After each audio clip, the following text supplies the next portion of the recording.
As you probably read in the title, unless I changed it last minute, yes, these paints are great, but unless you're anything like me, addicted to paint, you just don't need another company selling you yet more runny contrast-making liquid colour. Haven't we got enough of these on the market now? Is there really that much difference between any of these products? Oh, and before anyone shouts, "Shill video!" I bought these myself, and had to pay heavy import duties due to now being outside the European Union. So no, AK Interactive didn't send me them because they have absolutely no idea who I am. But they did come with a free 500-piece jigsaw, which is nice. I will say this up front though, if these had been the first contrast style paints on the market, everyone else would have had to triple their research budgets to figure out how to improve on these. But they aren't totally perfect. Now, I don't want to suggest that all other contrast paints on the market are bad, because they're not. Most are very good, but all of them have their own individual quirks that you have to learn to get the best out of them. For a type of paint mostly marketed to beginners, contrast style paints are anything but beginner friendly. And now that I've had time to play with the quick gens, it really feels like AK Interactive sat back with their feet up, drinking sangria in the sunshine, watching to see what everyone else did, just so they could swan in at the last minute and say, "Now try these."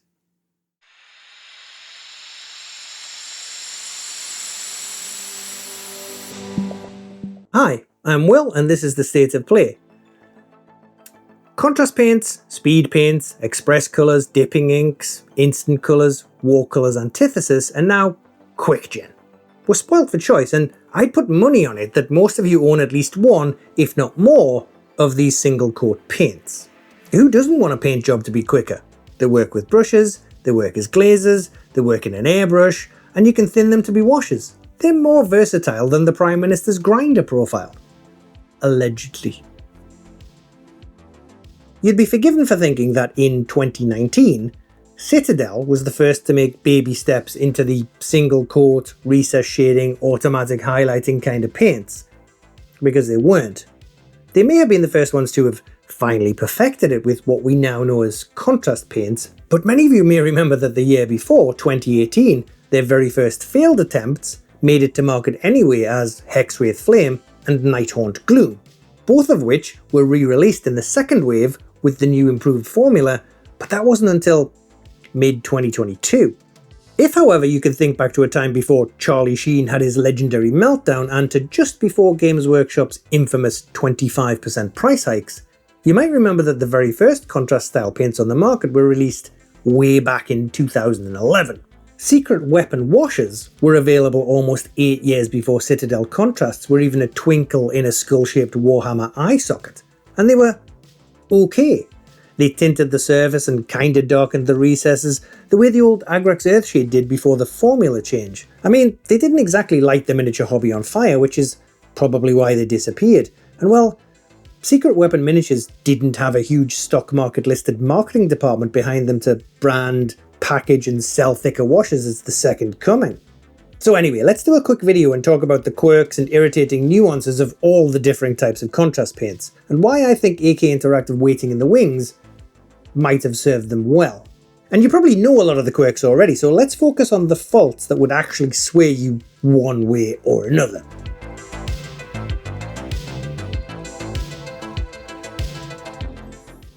Boy, did people hate these when they first came out. Talk about divisive.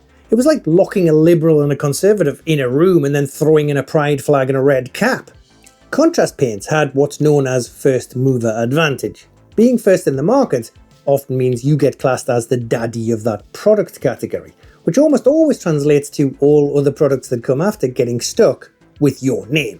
It's why we call all these types of paints contrast style. And well, Games Workshop were smart enough to name the product after what it actually does.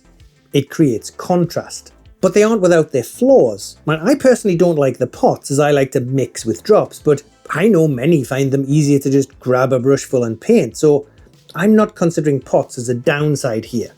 If we take the entire range as a collective whole, and not as two separate releases 2 years apart, pretty much everyone noticed that whilst great paints, there was very little consistency across the range.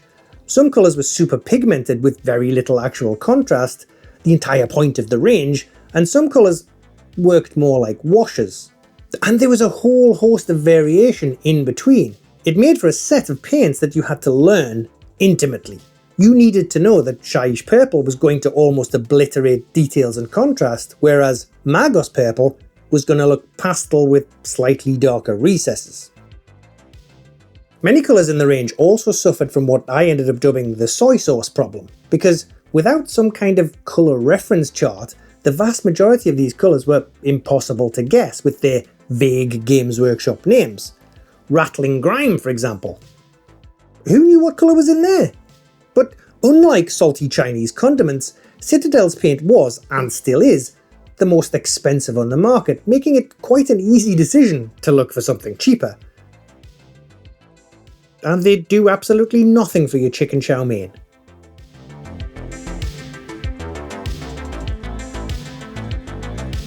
Let's skip over Speedpaint version 1, as I've torn that apart many times now on my channel, and I just don't want to reactivate that discussion. Speedpaint got a lot of stuff right the second time. Having a visual colour reference on the label, both real colour names and the silly hobby paint names went a long way into being able to quickly identify a colour, and their orc head paint chart was an often overlooked but major help with these paints. In fact, these have been my go-to single coat paints since they came out. They're consistent in coverage and intensity across the entire range, have many more hues available than competitors, or BBC News for that matter.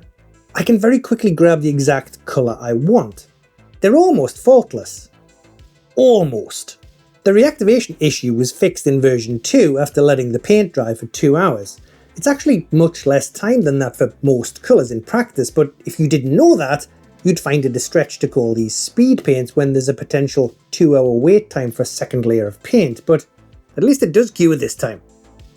And whilst we're on drying time, let's just say I like to blend without having to wet blend. So I put one colour on first, let it dry, and then I put on the second colour and feather out the edges with a wet brush, which creates a subtle blend. It's a super useful and easy technique, but it requires the second paint to stay wet, and some speed paints seem to dry literally as soon as you touch the paint to the model.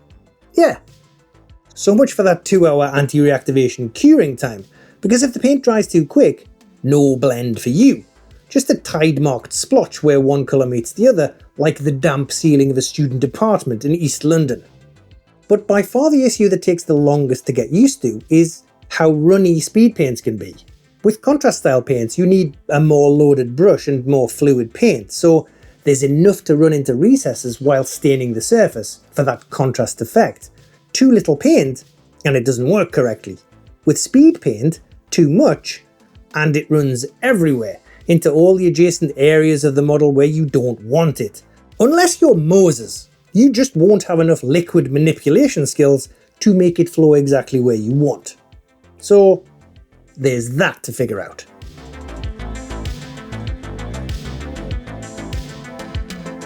Speaking of those tide marks due to fast drying, enter Vallejo Xpress Colors. But these are specifically formulated to have a longer drying time so you can work with them for longer. Those blends are far easier to create, and mopping up pooling is simpler as you aren't in a rush. Now, these paints are also much less runny and stay where you put them. Great! But again, soy sauce. What colours are in these bottles? I'm sorry, I'm not spending a day or more priming the bottle lids and wasting paint on them just to see what colour is in a dropper. It's a sad state of affairs when YouTube creators do a better job of showing the colours than the actual brand. I now use this painted backpack chart created by Juan on his heavy contrast channel. So, in solving some problems, Xpress Color introduced others and still forgot that people might want to know from the bottle what colour is in the bottle. But giving Vallejo its credit, the paint names do give an idea of what colour is likely to be in there, whereas many other brands give no hints whatsoever. I'm looking at you, Remove Mana. Stay tuned for instant colours.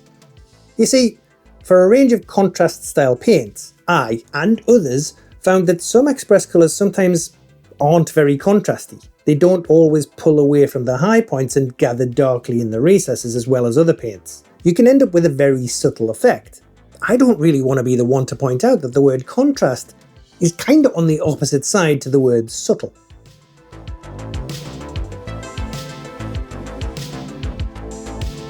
These were the one and only Kickstarter I ever backed. Now, I'm not suggesting that this put me off Kickstarter forever, but yeah, it did. My house has a name, not a number, so it took them months to get me my paints. They got lost somewhere, and by the time they arrived, I no longer needed a paint shaker because they'd been banged and bashed and shipped so far around the world, they'd never need shaken again. Now, almost all these paints, the vast majority of the bottles, suffer from the soy sauce effect. These were the second set of single coat contrast style paints I ever got, and I often found myself playing a game of guess the colour. Anyone want to take a guess at what colour fairy blood is?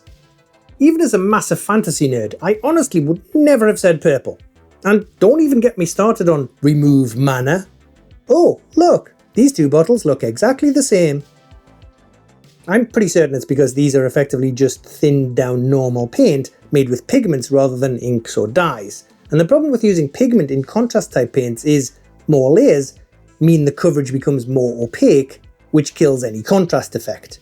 For contrast paint to work, they need to be transparent-ish to tint the surfaces but gather enough opaque colour to fill the recesses. But the fact that they use pigment does mean that you can use these on a black primed model, if you paint like 17,000 layers. But which moron is going to do that when you could just buy actual paint? There's a good amount of distinct colours in the range, but Scale75 still have the most complete range of contrast paints on the market written on their website. Someone should really tell them.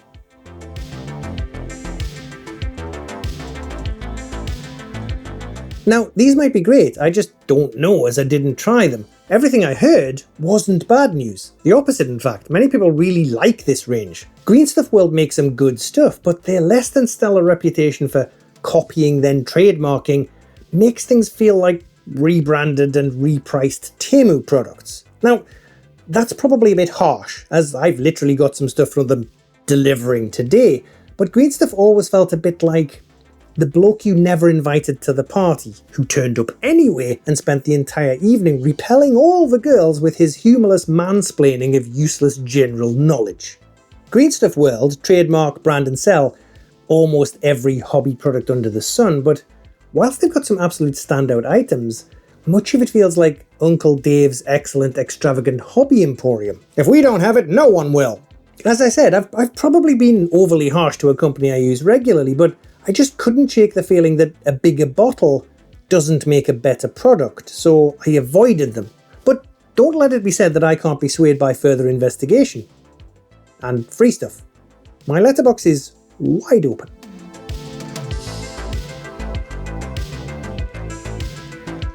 Patchy, pooly, more tide marks than Blackpool Beach, these feel like normal paint that have been thinned with a bit of tap water and some flow improver. Now, I'm sure that's not how they're made, but these tend to make your model look like you put on one over-thinned coat of base paint and called it a day.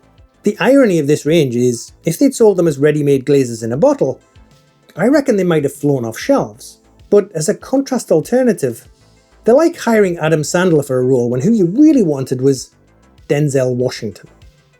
These are literally the only range I wouldn't consider recommending, unless you were too lazy to make glazes.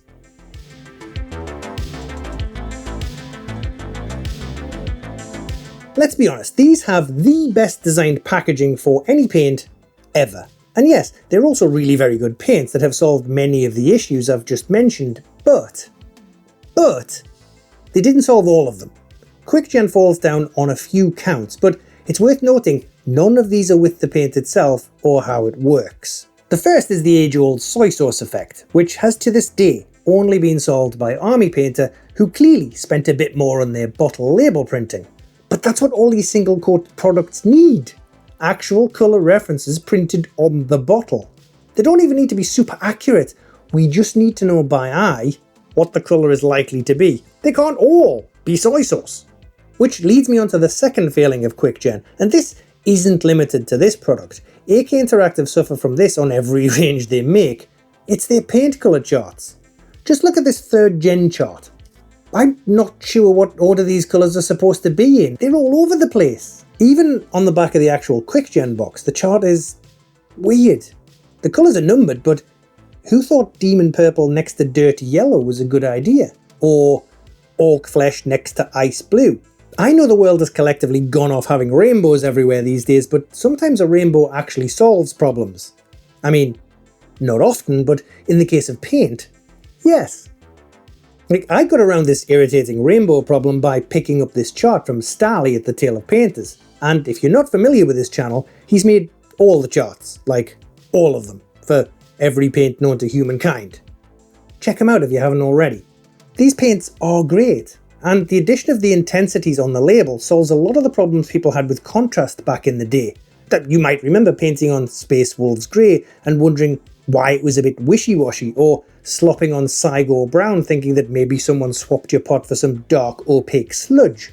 These intensity labels are meant to mitigate the confusion because you should now have an idea of how intense the colour will be. And by intense, I assume they mean surface tintability, which is totally a thing that I might have just made up. It is, however, far better than ruining a model by slapping on a high-intensity soy sauce concoction because you had no idea of knowing what was in the bottle. Now, as great as these paints are, I want to play devil's advocate because I will say that a few of the colours are so similar that it would make absolutely no difference on your model if you just used another one. Seriously, is anyone going to notice if you use this rather than this? Or this instead of this or this? It's not the only range that suffers from this. Vallejo Xpress Colors has the same problem, but most of the ranges did a very good job of making each colour very unique. So you need to ask yourself, do you need the entire range? I mean, I have an addiction. Maybe you don't. My absolute favourite thing about QuickGen is the gel medium binder they've used. It kind of reminds me a bit of Army Painter's old washes. So this stuff, not this stuff. I mean, these two might be the same thing for all I know, but one does feel more liquid and runnier than the other. It's this gel medium that lets the QuickGen stay where you put it rather than running everywhere like a toddler after 3 packs of Haribo. Once you get the QuickGen paint in place, it runs into the recesses you want and then levels itself on the raised surfaces. Leveling being a posh way of saying spreads out evenly. Now that's how these paints are supposed to work, and in a rare point for Games Workshop, is how contrast paint has always worked, albeit with a price point to match. I mean, all the paints in this list do this with varying degrees of success, but Citadel Contrast and now QuickGen just do it better without you having to develop a whole new brush skill. So in short, QuickGen are easier to work with than many other single coat paints, but still have a bunch of quirks of their own you'll need to learn or factor in. But I totally stick to my initial statement. If these had come out first, I'd have bought these and likely never cheated. Not even a cheeky text message to Speedpaints. And I know that's easy to say in hindsight because we all know many relationships don't last. It's not you. It's me. We might just grow apart.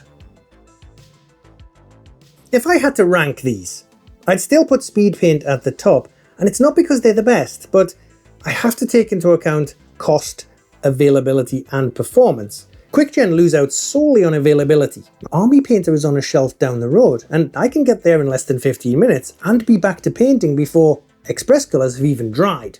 It's one of the reasons I've never tried AK Interactive paints before. I have an absolute boatload of their other products, but the paints just aren't as easy to grab or even choose, especially when their colour chart is harder to read than the doctor's clipboard at the end of a hospital bed. Now, if we go ahead and assume that QuickGen are readily available, and I also list a single reason for not buying each range, the list would look something like this. QuickGen, the colour chart sucks. Speedpaint, can be too runny. Xpress Colors, often not enough contrast. Contrasts, too expensive. Instant Colors, soy sauce. Dipping Inks, less colours than the previous brands. Warcolours Antithesis, almost unavoidable tide marks. Having said this, there's still time for the whole single coat paint market to be improved. After all, Pro Acryl, Duncan's Too Thin Coats, TT Combat, P3, Reaper, Cuttlefish Colours and many more have yet to dip their toes into this arena. Although that last one, Cuttlefish from Creaturecaster, is almost impossible to find in the UK, which is frustrating, because being paint addicted, I now want to try them even more. Okay, that's it. Do as you will. Stop this video and watch something else, or stay till the end in quiet contemplation of your next paint purchase while I waffle on about my fantastic patrons who I always show on screen. Here. And to be honest with you, I'm shooting this in 35 degrees of heat and really need to get out of this room. So as I always say, for further hobby supplies and recommendations, tips and tricks, feel free to visit thestateofplay.co.uk, which I've now updated to have more discounted offers. If you fancy some AK Quick Gen paints, you should be able to pick them up soon from Element Games with probably a 10% discount, so I'll put a link in the video description. If not, then consider subscribing instead. Then if you hate the paints, you can unsubscribe later. And that's the state of play for today. I'll catch you next time. Oh my god, get me out of this room. It is so hot in here.